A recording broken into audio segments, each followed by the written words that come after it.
I am here at the Schenectady Fire Department headquarters with Fire Chief Don Mareno.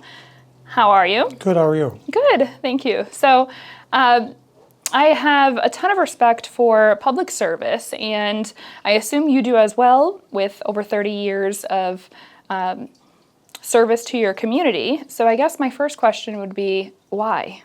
This is, for me, this is a calling. It's not to sound overly dramatic. It's a calling. It's a ministry for me. It's a way to be part of the community, to give back to the community. Well, my mom was born in Italy. My dad was born here, Italian descent. So it was a very Italian household. My mom was a very strong lady, faith-filled woman, dedicated to her family.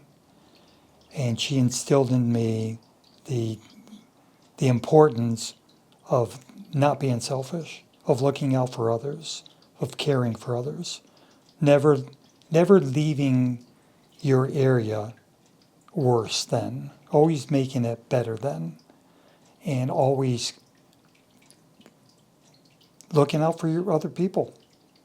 And that's kind of what we do here in the firehouse. And she ruled with an iron hand. She had a good right hook, and she had no problems with delivering it when she had to. But she loved her family dearly and committed herself to her family.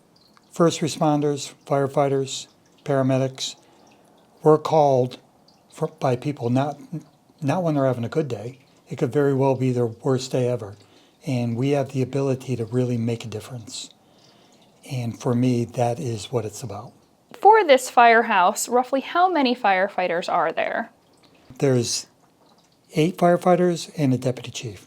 The real life superheroes that you are, how does that come into play when you're leading the firehouse, and what does that really look like for you?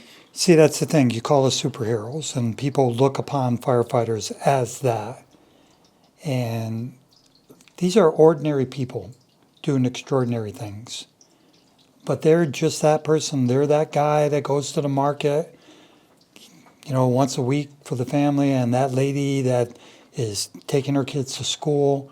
We're ordinary people, but we're highly trained and highly skilled, and we're asked to do things that most people aren't doing.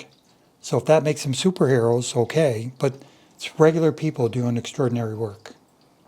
I love that. And what does that schedule look like for a firefighter? We kind of briefly talked about it when you were giving me a tour, but it sounds like they like their schedule.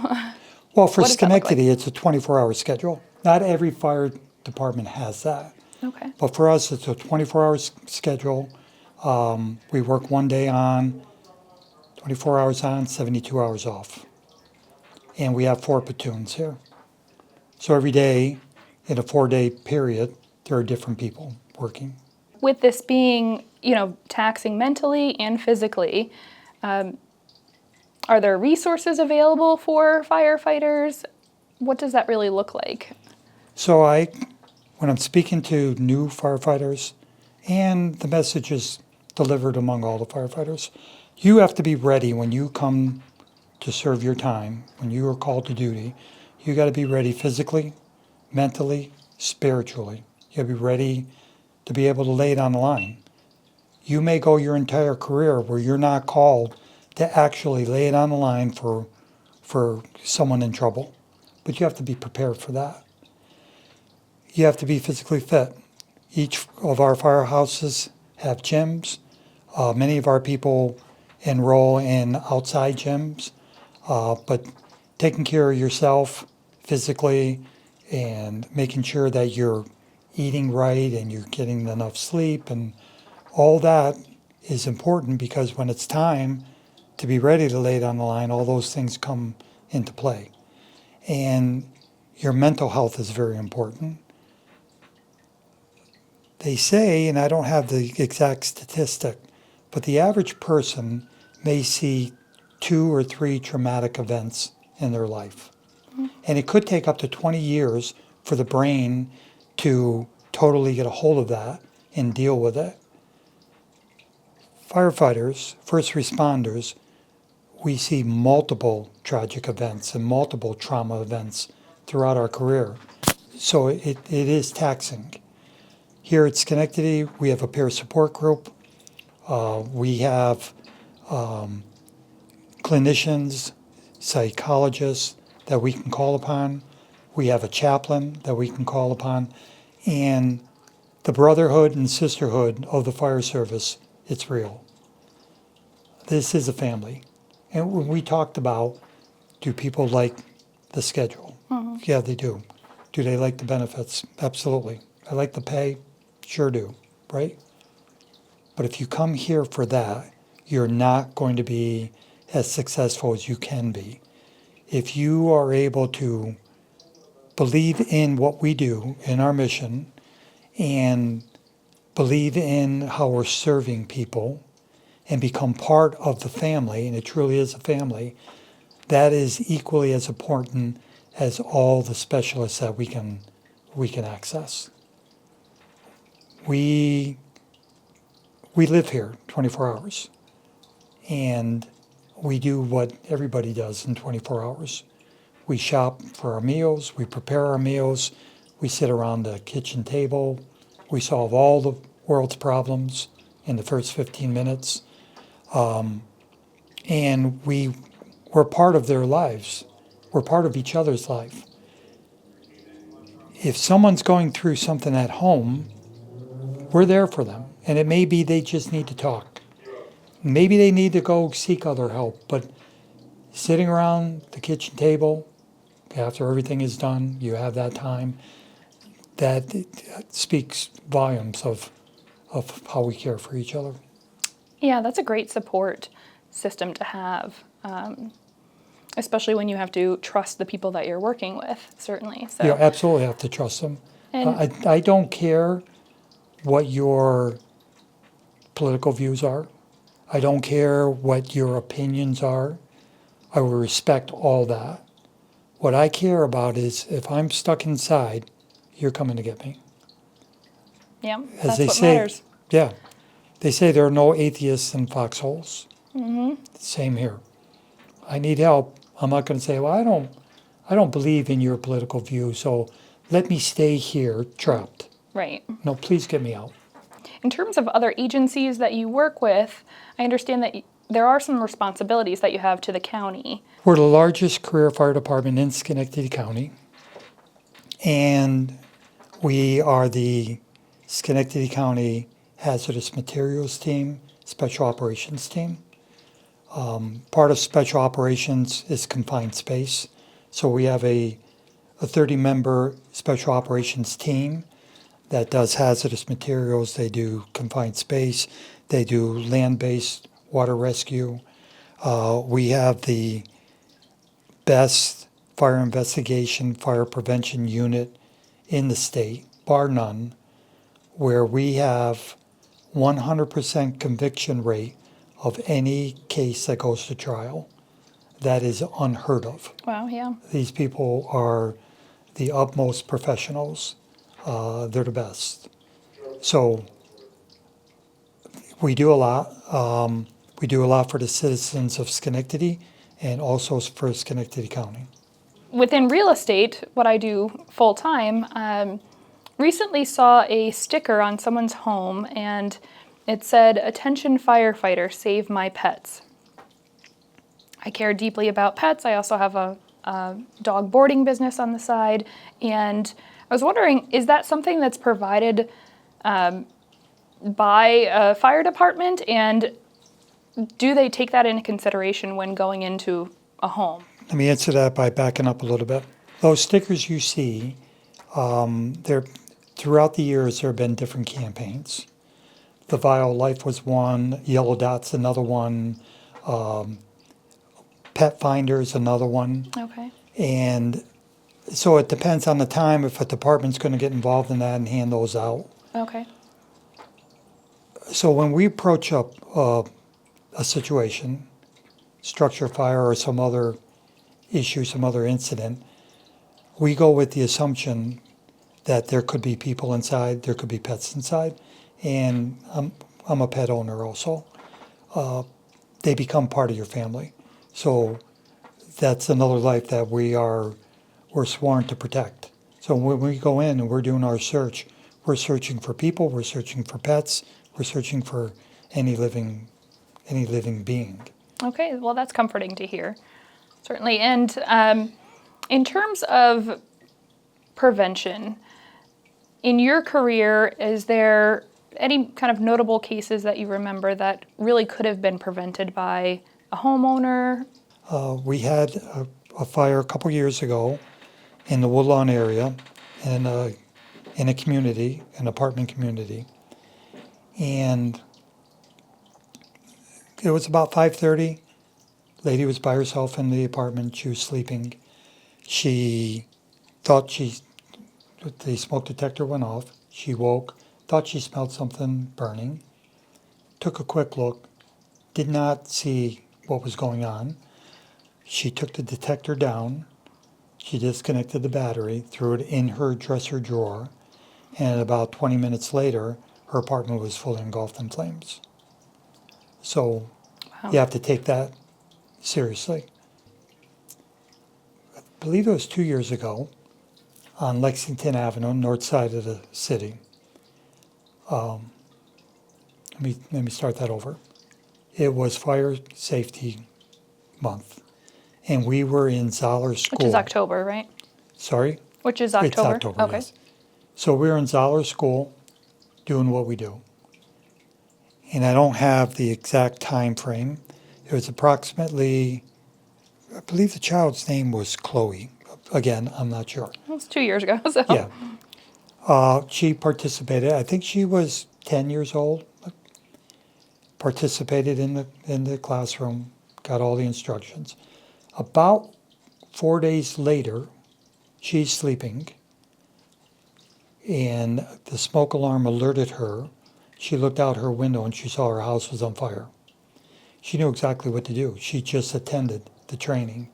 She gathered everybody up, and they gathered everybody up, and they went out to where their meeting place was. Because after that training, she went home and she talked to her parents, and she said, the firefighters were there. They taught us what to do. We need to do this home. And they made a plan. They made a plan. They practiced the plan. They knew where to meet. They had everything all planned out. So on that morning, when the smoke detector went off and she saw the house burning, she saved the family. That's one story of that I know that what we did helped. That's And great. there And are that's an many more. ideal outcome, really. Yeah, So for sure. I always kind of give the tip of make sure that your lint traps in your dryer at your home is always cleared out. Is there anything like that you can kind of maybe give tips to people of, hey, every year make sure that you're actually checking your smoke detectors and your carbon monoxide detectors or Well, anything let's else? start with make sure you have smoke detectors Yes. and carbon monoxide detectors, and make sure you have the number that you need that the Red Cross suggests that you have. And depending on the size of your house, Yeah. it could be multiple. Should have one smoke detector on each floor. Yes. One smoke detector in every bedroom. You should have carbon monoxide detectors on each floor. And now you can buy the combination detectors. Yeah. And they're all 10-year, no visible battery. They're internal batteries. So you can't get in there and disconnect that battery because you were cooking and it smoked up a little bit and you got tired of it, so you disconnected it. Which is great too. That gives peace of mind to landlords that may, want to make sure that their tenants don't remove batteries from them Right. as well. Well, as you know, it is the landlord's responsibility to provide those smoke detectors. Yes. Yeah. Some people get annoyed or aggravated because it's going off, the detector goes off every time they cook, so they take it down and disconnect it. Or it chirps because they need a new battery and they take it down and disconnect it. Probably the best thing you can do to prevent a fire or to prevent injury in a fire is to have the right amount of smoke detectors, because seconds matter, minutes matter. our rule of thumb was that every minute a fire would double. Now with the material in our homes, with all the plastics that we have and all the other man-made materials that we have, fires Be doubling much faster. quicker. Wow.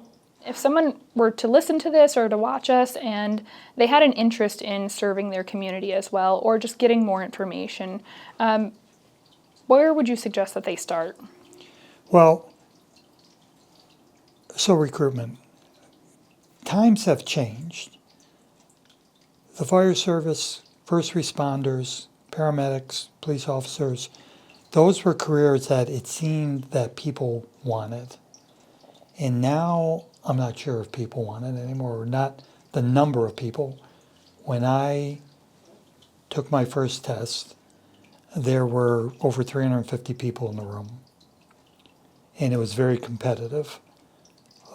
About 3 years ago, we had 30 people in the room taking the test. And this department is not unique. It's among career departments and volunteer departments. We are not getting the number of people that we used to. It's a great profession. It's a great calling. So civil service are the ones that conduct the exams. And there is one coming out for Schenectady and Schenectady County. Great. The civil service will be announcing it in mid-December, and the test is scheduled for March 1st. So anyone interested, they can by all means call us, call our administrative number, and we'll be happy to speak with them. They can call civil service, or they can go on Schenectady County Civil Service website to get all that information. Great, and we can have all of that linked as well to make it easier for Yeah. folks. But And every department has different requirements. Our requirements have changed slightly. By the time you're done with training, we want you to have your paramedic card that you're going to maintain for your career. And you have to have 60 college credits, and you have to be a certified interior firefighter. You can come here as a paramedic, and we'll send you to the academy, fire academy, or you can come here as an EMT, and we'll send you to become a paramedic and send you to the fire academy. that's great. Is there anything that you would want the public and our viewers to know about you and your longstanding career of public service? Well, like we said in the beginning, this is a calling, I believe. It's admirable work. You're helping people at times when they need you the most. And I think it's extremely important to be part of your community. You could make a lot more money on the outside and do other things, but we are truly part of the community. We are truly changing people's lives and helping. And to me, that's extremely important. I have 33 years here, and I will be leaving January 7th is my last day in the firehouse. Difficult decision. It's not easy to walk away because this is who I am, this is what I am, and walking away is extremely difficult. Department will carry on. There's everyone on this job in this career are very competent people that they're going to excel, and they're going to do great things, and I'm proud of them. Very nice. Do you have anything in mind for your retirement in terms of what you're doing later on? Are you a golfer, or what are your plans? I have things that I would like to do. Family, got 2 grandchildren. I do like to garden. My faith is important. Who knows where that leads to? Some sort of ministry. And doing some of the things that I've always wanted to do that haven't had time to do. So, Well, I'm glad that I was able to get some of your time and sit down and meet you and have this interview. Is there anything that you want to add or tell anyone while we're Still rolling? Well, like many things of the Schenectady Fire Department that we're proud of, we're proud of many firsts. We're the first department to have a steam engine back in the days when we still had horses. Right now we have fire engines, right, with pumps on them. Westinghouse had a very large presence in the city, and they designed, manufactured, and donated the first steam engine to Schenectady. And what that did was that had the ability to get water through hose and to wherever it had to go. You know, it did away with the bucket brigade. We were the first Great ones. innovation, yeah. We were the first ones to have radios in the trucks. We were the first ones to have a paramedic service in New York State. We're the first ones to have a cancer foundation. And because our risk, firefighters' risk of cancer, and pick the cancer, and we'll lead the way with confirmed cases, unfortunately. So we have now, our people developed a foundation that will help our people with education, with diagnostic abilities, and with resources if in fact one of our members is diagnosed with cancer. We have people, other departments, that have come to us and asked, how have you done that? Because it is a thing in the fire service. When I became a firefighter in 1991, first thing, they brought us up in the training room and they gave us a sheet of paper that had a bunch of statistics, and one of the statistic was that firefighters tend to die 7 to 10 years sooner than the average person on the street. And that was a very humbling statistic. That's because of the what we do, what we're exposed to, and cancer is a major issue. So our Schenectady Firefighters Foundation does tremendous work. They help, our people, and by what they do, they're helping other departments too. We have our times of, like any family, we argue, we don't get along, but when bad things happen, this department, like many departments, like many in first responder, many first responders, we pull together. And that's when the brotherhood, the sisterhood shines.